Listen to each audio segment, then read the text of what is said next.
आज सकाळर ब्रेकफास्ट कली इडली सांगे बादाम चटनी जोटा कि बहुत टेस्टी सांगे हेल्दी तापर दही भेंडी प्रस्तुत कर नौची।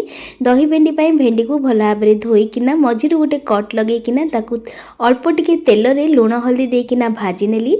भेंडी जिते भाजीगला ताकू काढ़ नेली। से सेम कढ़ई रे अल्प टिके तेल देकी जीरा फुटेकिना तादरे पियाज भाजी नौची। आ एपटे फ्रेश दही नहीं, फ्रेश दही रे टिके करी पाउडर, लंका पाउडर, धनिया पाउडर आ कसूरी मेथी ए सब को गोलेकी गोटे साइड रे रखी नौची। पियाज मोर एपटे सॉफ्ट हो गलानी। एथिरे दे नेली अल्प टिके लंका गुंड आ हल्दी गुंड आ टिके समय भाजी नेली ताकि पियाज भल भाव में सॉफ्ट हो गला परे गैस फ्लेम को स्लो करिकिना दहीर मिश्रण को एठी पकई नेली। टिके गोले गाले की कसी कासी देली। तापरे एथिरे अल्प टिके पानी देली। दही भेंडी रे अल्प पानी दिए जाए। अल्प पानी देली। पानी जतले टिके गरम हो गला सेतिरे भजा हितबा भेंडी पकई नेली।